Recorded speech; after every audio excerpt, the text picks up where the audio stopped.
Assalamualaikum warahmatullahi wabarakatuh. Halo guys, kembali lagi bersama saya Bobi Hirin. Kali ini kita akan kembali mengomentari si Happy Karyano. Jadi ini komentar-komentar ini akan saya videokan juga guys. Biar paham gitu kan. Karena mungkin di teks itu masih kurang jelas. Sehingga saya tuh ya sebagai tuan rumah yang baik, sebagai pemilik channel yang baik tuh saya akan berusaha untuk membahas komentar yang masuk.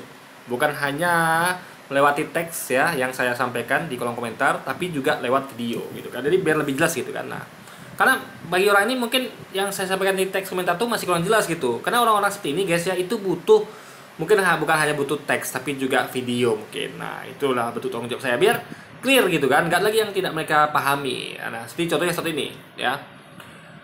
Bobi Herian udah mulai comot-comot kitab orang. Ini kita akan jawab guys ya. Jadi biar paham dikit orang-orang seperti gitu kan. Udah mulai comot-comot kitab orang. Apa Anda sudah nggak punya dalil dari kitabmu sehingga harus ngambil ayat-ayat dari kitab yang sudah dipalsukan? Logika Anda ini di mana sih? Makanya saya bilang orang Islam pada umumnya walaupun pintar di sekolah-sekolah, tapi kalau sudah masuk ranah agama jadi dungu semua. Otak sungsang kali. Di satu sisi mengatakan kitab sudah dirubah-rubah, tapi di satu sisi ngambil dari itu demi pembenaran agamanya. Nah, ini saya mau jawab guys ya. Pertama dia kan harusnya dia sadar, dia tuh kan selalu saya sampaikan ya, Anda ya sebagai presentasi dari umat Kristiani, Anda kan ajaran Anda kan kasih, harusnya kata-kata Anda tuh jaga gitu ya, apalagi komentar ini kan apalagi saya sering membuatkan video komentar Anda, sehingga Anda tuh saya hati-hati. Kenapa? Karena ini sebenarnya video saya ini adalah publikasi gratis bagi agama Anda juga gitu. Ya, tergantung dari apa yang Anda tampilkan, apakah itu baik atau buruk. Kalau baik, alhamdulillah, masuk di konten saya, kata-kata yang baik, yang santun, sopan santun, etika itu. Tapi ini kan tidak. Coba, otak sudah sungsang kali. Ini guys, ini kasar guys, kasar sekali. Mengatakan otak sungsang itu kasar ya. Ini Anda tuh ingat bro, kalian itu sedang mempresentasikan agama kalian, yaitu Kristen. Jadi tolonglah ya, tolong kata-kata itu dijaga sedikit. Apalagi tuh kayak si akun Bangga di Kristen tuh kata-kata parah, nuduh saya PKI segala macam lah tanpa bukti gitu kan. Itu dia jatuhnya fitnah bertubi-tubi gitu guys. Nah, harusnya sebagai representasi dari Kristen seharusnya jaga karena kalian tuh ditonton banyak orang gitu loh, ya kan, ditonton banyak orang. Ya mungkin juga sekarang masih sedikit, tapi nggak tahu nanti ya bakal viral tuh gimana. Yang penting hati-hati, ini digital, dunia digital tuh kata-kata kita tuh sangat penting kita jaga karena itu akan mewakili siapa diri kita, apa agama kita, apa suku kita, apa bangsa kita. Itu perlu dijaga. Kata-kata itu harus penuh dengan etika dan sopan santun. Nggak seperti ini guys. Nah, itu pertama. Lalu yang kedua, yang katanya udah mulai comot-comot kitab orang. Apa nggak punya dalil dari kitabmu sehingga harus ngambil ayat-ayat dari kitab yang sudah dipalsukan? Nah, ini logika ada di mana? Ini saya terangkan ya. Gini, masalahnya ya, kalian tidak percaya Quran sama sekali. Tidak percaya Quran, tidak percaya Nabi Muhammad. Apa yang Quran sampaikan, Nabi Muhammad sampaikan tidak kalian percayai. Itu masalahnya. Sehingga kalau saya sampaikan ayat Quran, ya perkataan Nabi Muhammad itu tidak nyambung nanti. Karena pasti kalian tolak. Kan tinggal katakan, oh kami tidak percaya itu. Coba Anda bayangkan ya. Ini nggak nyambung. Sama kayak kita membahas suatu hal yang Anda tuh tidak percaya sama sekali, kayak apa ya, misalnya kayak tentang ngomong tentang dunia gaib misalnya. Anda nggak percaya adanya setan misalnya, nah saya percaya. Nah jadi percuma bicara sama orang nggak percaya sama setan gitu kan, sama sesuatu itu nggak akan menyambung guys, karena dia tidak akan mau bahas itu. Dia katakan, oh saya nggak percaya sama setan gitu kan, selesai, clear. Nah makanya kita bawa apa yang nyambung saja gitu. Yang nyambung itu kan Alkitab. Itu yang sama-sama kita percaya. Dan perlu diingat ya, kita sebagai umat Islam itu mulai ketahui ya, kita punya rukun iman. Itu termasuk bukan hanya percaya kepada Nabi Muhammad dan Islam serta Al-Quran saja guys. Enggak. Rukun iman juga mewajibkan kita tuh percaya kepada kitab-kitab yang diturunkan sebelumnya dan nabi-nabi yang diutus sebelum Nabi Muhammad. Nah, jadi kitab-kitab seperti Taurat, Zabur, Injil itu wajib kita imani, percayai, ya isinya, ya wajib. Juga nabi-nabi sebelumnya Nabi Isa atau Nabi Yesus, Nabi Ibrahim atau Nabi Abraham, Nabi Moses atau Musa, itu wajib kita imani, kita percaya. Nah, termasuk Nabi Muhammad, termasuk Quran. Tapi sebaliknya, kalian kan tidak percaya. Kalian tidak percaya Quran dan Nabi Muhammad. Jadi guys ya, makanya kita tuh kalau mau nyambung ya kita bicarakan hal-hal yang kita percaya saja. Kami percaya dalam rukun iman kami, Taurat, Zabur, Injil, percaya Yesus, percaya Abraham dan sebagainya. Itu yang kita bicarakan biar nyambung. Itu yang kita bahas. Bukan Quran, karena kalian tidak percaya. Kalian tidak percaya Quran dan tidak percaya Muhammad, ngapain kita bahas gitu loh. Gak nyambung nanti ini kan. Itu poinnya. Kenapa? Dan kenapa saya pakai dalil dari Alkitab? Dan bukan saya saja, banyak dari umat kita tuh yang umat Islam tuh yang debat itu di medsos tuh pakai ayat dari Alkitab. Kenapa? Karena itu yang sama-sama dipercayai kedua belah pihak. Ya, saya percaya, Anda percaya. Nah, lalu perkara dipalsukan. Ingat ya, kita meyakini walaupun itu memang dipalsukan ya, karena itu dalil diambil dari Quran ya. Quran yang menyampaikan, memberitahu kita bahwa kitab-kitab sebelumnya itu sudah dipalsukan oleh tangan-tangan manusia. Ajaran-ajaran Nabi Islam sebelumnya juga dipalsukan oleh manusia. Nah, berdasarkan informasi dari Quran itu, kita meyakini ya bahwa meskipun dipalsukan, tentu masih ada yang asli ya. Karena nggak semuanya dipalsukan. Nah, ciri-cirinya apa? Semua yang sesuai dengan Quran dan hadis itu berarti asli. Karena secanggihnya apapun manusia mengubah sesuatu itu pasti harusnya ada tertinggal yang aslinya gitu. Kecuali mereka membuat kitab baru gitu kan. Nah, jadi secanggih apapun manusia mengubah-ubah sesuatu tentu ada tertinggal aslinya. Contoh kayak misalnya kayak sejarah versi Belanda tentang para pahlawan dengan sejarah Indonesia tentang para pahlawan itu tentu beda. Kita kalau kita bikin sejarah tentang pahlawan nasional kayak Pangeran Diponegoro, Teuku Umar, itu kan kita tentu ngomong baik-baik. Dia adalah pahlawan, pemberani, pembela rakyat segala macam gitu kan. Nah, juga misalnya ada tanggal lahir dan tahun lahirnya, di mana lahirnya. Nah, itu Belanda akan membuat versi yang sama. Tentang tanggal lahirnya tentu sama. Karena kalau misalnya berbeda, nanti orang akan langsung menolak buku di Belanda. Kenapa? Tanggal lahirnya nggak benar, tahun lahirnya nggak benar, tanggal lahirnya nggak benar, tempat lahirnya juga nggak benar, di mana lokasinya pun nggak benar gitu. Karena itu adalah sesuatu yang gampang dideteksi. Lahirnya di mana itu kan gampang, lahir di mana, tanggal berapa gitu kan, itu gampang dideteksi. Jadi kalau Belanda ngubah sampai segitunya, tanggal lahir, tempat lahir juga diubah, lokasi juga diubah. Misalnya kalau Pangeran Diponegoro itu di Jawa, diubahnya jadi di Papua, itu kan jelas sekali ketahuan. Jadi orang kan langsung tolak, Belanda ini ngawur nih.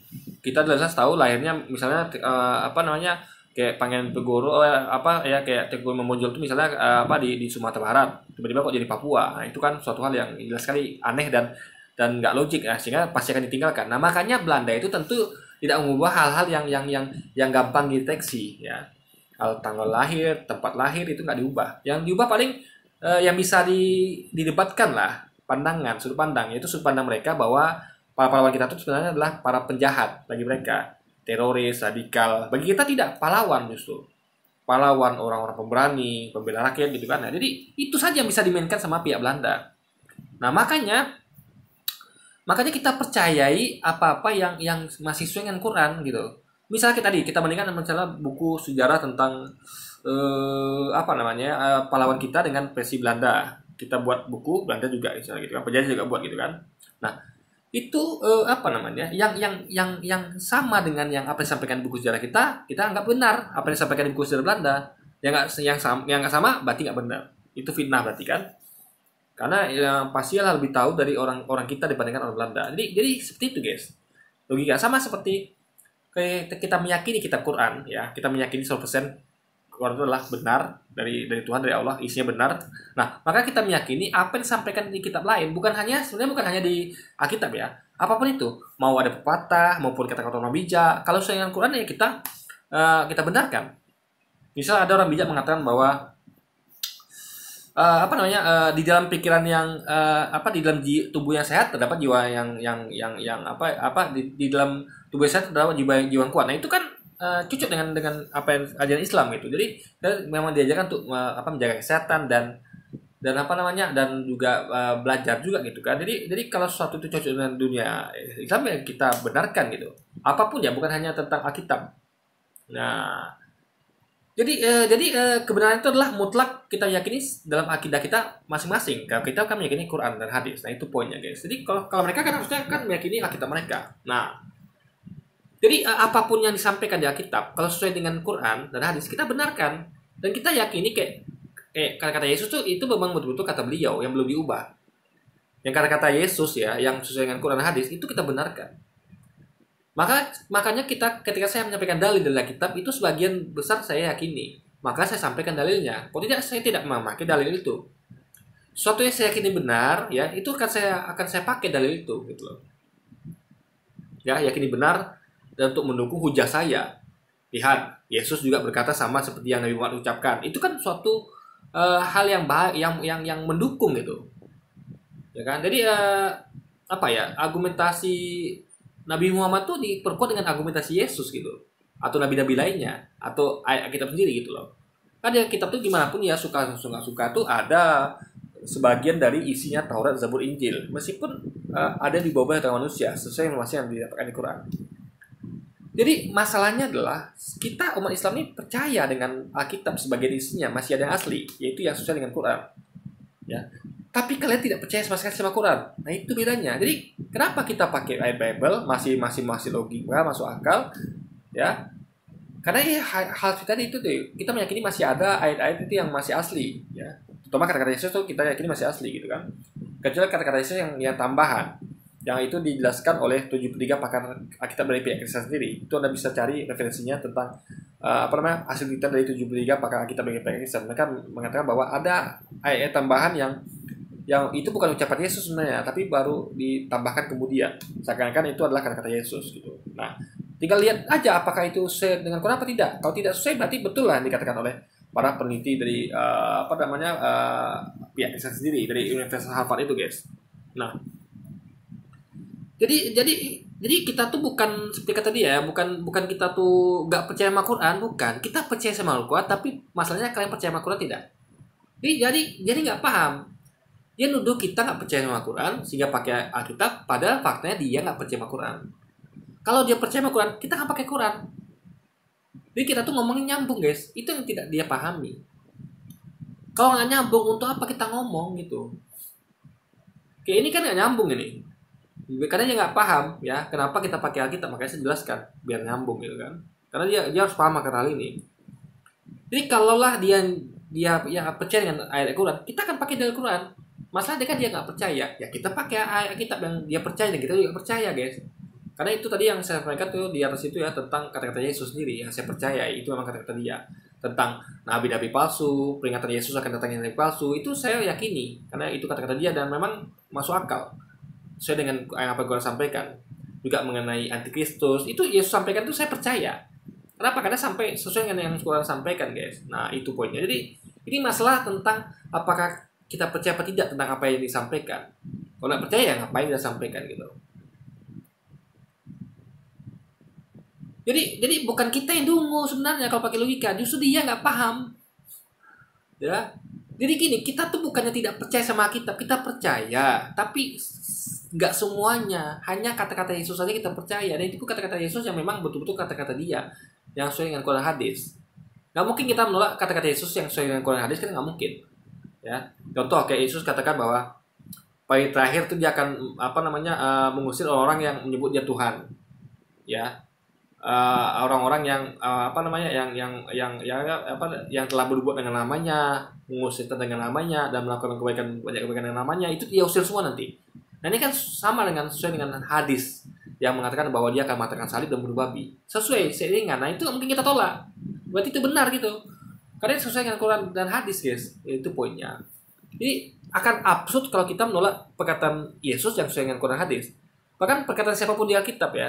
Kalau itu adalah kebaikan yang sesuai dengan Quran hadis, kita terima. Misalnya Paulus ngomong kebaikan, ya kita terima kalau ngomong baik gitu kan. Nah, jadi bukan hanya yang cocok dengan jadi cocok dengan Al-Quran itu bukan hanya maksudnya tentang hal-hal spesifik, tapi juga tentang hal-hal yang umum. Tentang apa misalnya kebaikan yang disampaikan di Alkitab. Kalau sesuai dengan Quran kita percayai gitu. Nah, itu dia poinnya. Jadi bukan masalah apakah kita tuh nggak percaya sama Quran, bukan kita nggak percaya sama Quran, tapi Anda yang nggak percaya sama Quran, itu poinnya. Oke, jadi mungkin sekian dulu aja video kita kali ini, guys. Sampai jumpa lagi di video selanjutnya. Wassalamualaikum warahmatullahi wabarakatuh, guys.